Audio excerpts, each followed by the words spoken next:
Sir, कल केंद्र सरकार की ओर से 3 कृषि कानून को वापस लेने का जो निर्णय लिया गया है उसको लेकर क्या कहेंगे? देखिए, माननीय प्रधानमंत्री ने देश के संबोधन करते समय एक पवित्र दिन, ऐतिहासिक दिन, गुरु नानक जयंती जिसको हम देव दीपावली भी मानते हैं, उस पर बहुत ज्यादा असर पंजाब के उन कृषकों के साथ था। तो उन्होंने दोहरी सौगात देश के नागरिकों और किसानों को दी कि वैसे तो हमने बहुत समझ के और पर्याप्त विचार करने के बाद ये कृषि कानून बनाए थे, लेकिन फिर भी उन्होंने स्वयं स्वीकार किया कि हमारी तपस्या में कुछ कमी रही होगी, कुछ लोग इसको समझने में नाकाम रहे या हम समझाने में नाकाम रहे, इसलिए मैं इन कृषि कानूनों को वापस लेता हूं। तो माननीय प्रधानमंत्री के कहने के बाद पार्टी की ओर से बाकी लोगों को कहने के लिए और कुछ नहीं बचता, इसलिए मैं माननीय प्रधानमंत्री के इस निर्णय का स्वागत करता हूं, आभार व्यक्त करता हूं और किसानों से आग्रह करूंगा कि वो अपने इस आंदोलन को समाप्त करके देश के प्रधानमंत्री ने जो बड़ा मन दिखाया है उसके प्रति उनका सम्मान करके घरों की ओर लौटे।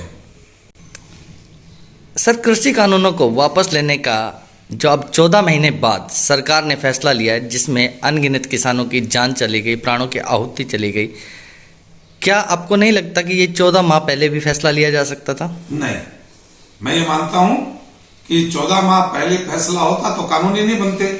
कानून बनाने के बाद जिस प्रकार से चर्चाएं मीडिया के माध्यम से, समाचार पत्रों के माध्यम से, पब्लिक पैलेसेस पर आंदोलन नेताओं के द्वारा और इस कानून के पक्ष में सरकार के नुमाइंदों के द्वारा जो जो चर्चा पब्लिक के बीच हुई है वो आवश्यक थी और उसके बाद यदि कोई निर्णय हुआ है तो वो स्वागत योग्य निर्णय है।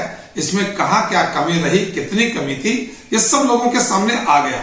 इसलिए यदि ये 14 महीने पहले निर्णय होता तो मैं समझता हूं इस विषय के साथ न्याय नहीं होता। जहां तक आपने विषय रखा अनगिनत जवानों की शहादत की, तो मैं समझता हूं कि इस आंदोलन के नाते आंदोलनकारी कृषकों ने जिस प्रकार के बीमार, अस्वस्थ, बड़ी उम्र के लोगों को लेकर आंदोलन का एक दिशा बनाने की, योजना बनाने की जो काम थी, उसके तहत ही ये सब हुआ है। आंदोलन के समय ध्यान रखना चाहिए कि जो बीमार है, असहाय है, बड़ी उम्र के लोग हैं, उनको आंदोलन से दूर रखना चाहिए। और यदि ये सावधानी रखी जाती तो देश में इस आंदोलन के माध्यम से एक भी कैजुअलिटी हमको नहीं दिखाई सुनाई जाती। आप ही की पार्टी के नेताओं के बयान थे कि जो सड़कों पर बैठा है वो किसान नहीं हो सकता, वो सत्ता विपक्ष से जो उनको भड़का करके इन आंदोलनकारियों का साथ दे रहे हैं, तो इसको लेकर क्या कहेंगे सर? देखिए, वो जो चीजें कैमरे के सामने मीडिया के लोगों ने जो कवरेज किया है और जिस प्रकार की घटनाएं हैं उनको आज भी नकारा नहीं जा सकता और न पब्लिक और न ही जिन्होंने कैमरे में कैद की वो चीजें वो उसको नकार रहे हैं।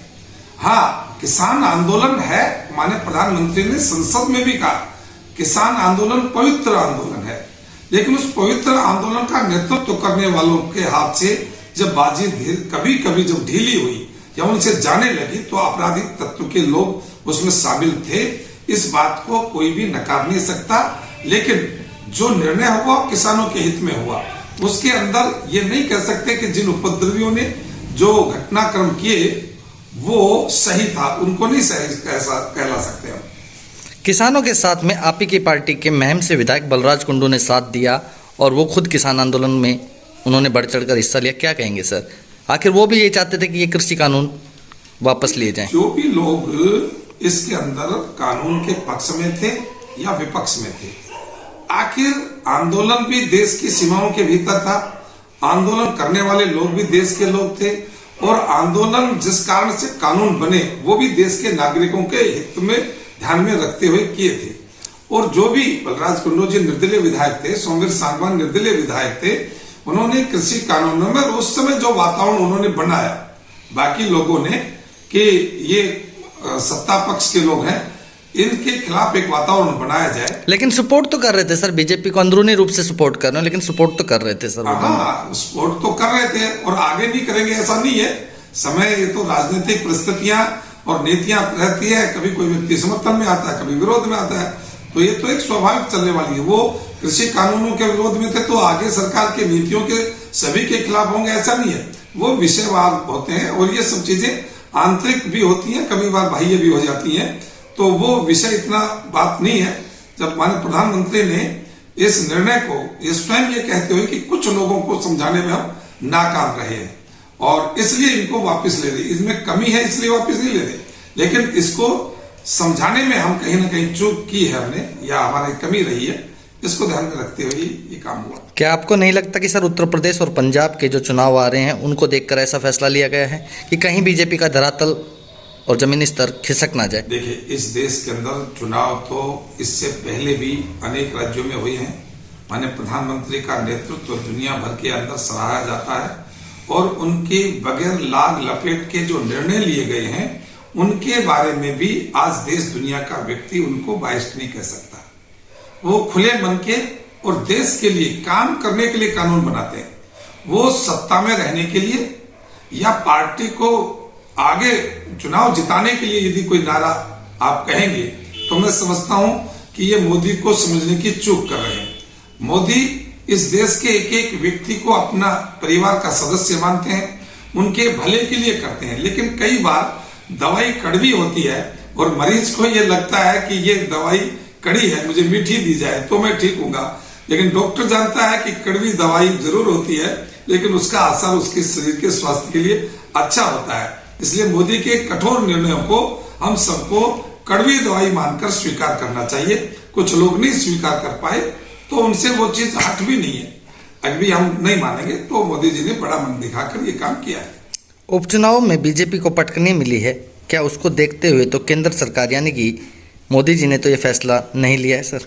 देखिए, यदि आप उपचुनाव का पूरा आंकड़ा एक बार देखेंगे तो उसमें भारतीय जनता पार्टी कहीं डिफीट नहीं हुई और यदि भारतीय जनता पार्टी इनको अपनी हार मानती ऐसे ऐसे घटनाक्रमों को तो बीजेपी आज दुनिया की सबसे बड़ी पार्टी नहीं होती।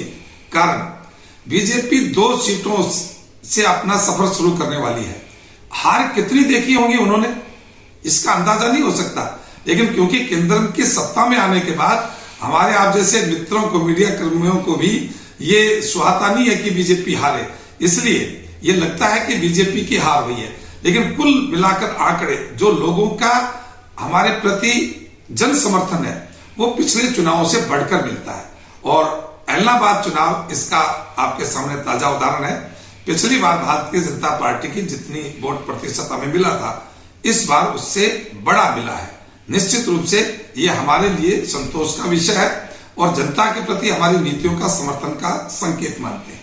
क्या आपको नहीं लगता कि बीजेपी का जनाधार खत्म होता जा रहा है या चुनाव में हार न हो जाए इस डर की वजह से तो कृषि कानून वापस नहीं लिए गए सर? ये तो एक आश्चर्य की बात है। बीजेपी का जनाधार, जिस देश की जनता जिस पार्टी के लिए तन मन धन और जीवन समर्पित करने वाले लोग उसको सींच रहे हैं, जिसके लिए जीवन देने वाले लोग हैं, जिस पार्टी के दुनिया में सर्वाधिक सदस्य हैं और वो सदस्य किसी भी दुनिया की पार्टी से अधिक सक्रिय हैं।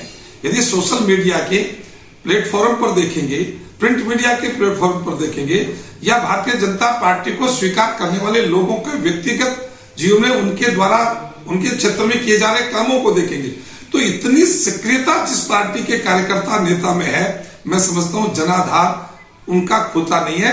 लेकिन उन जनाधारी जो पार्टियों ने जिन्होंने 50 साल तक देश पर शासन किया उनके कार्यकर्ता नेता पार्टी का नाम और झंडा लेने में संकोच करने लगे हैं। तो इससे आप क्या समझेंगे? जनाधार हमारा नहीं, वो जनाधार जो खो चुके वो पाने का प्रयास है। भारतीय जनता पार्टी निरंतर आगे बढ़ने वाला संगठन है। इसी बीच किसान नेता राकेश टिकैत का बयान आता है कि अभी आंदोलन खत्म नहीं होगा और हम सड़कों से नहीं हटेंगे, क्या कहेंगे sir? Rakesh Tikait non serious किसान नेता है। वो भावुकता के आधार पर और अपने एक लहजे के आधार पर लोगों के अंदर अपनी बात रखते हैं। मैं समझता हूं कि जिन किसान नेताओं ने इस बात का समर्थन किया है और आंदोलन जिस मुद्दों को लेकर किया था वो मुद्दा समाप्त हो चुका है और जिन्होंने इसका समर्थन किया उनकी भी बाइट्स देखेंगे तो आपको लगेगा कि किसान आंदोलन में राकेश टिकैत केवल एक नाम नहीं था। राकेश टिकैत के अलावा भी समानांतर संगठन और विचारधारा के अनेक संगठन उसमें काम कर रहे थे। आज भी राकेश टिकैत से दो मत रखने वाले किसान नेता हैं जो इस निर्णय का स्वागत कर रहे हैं।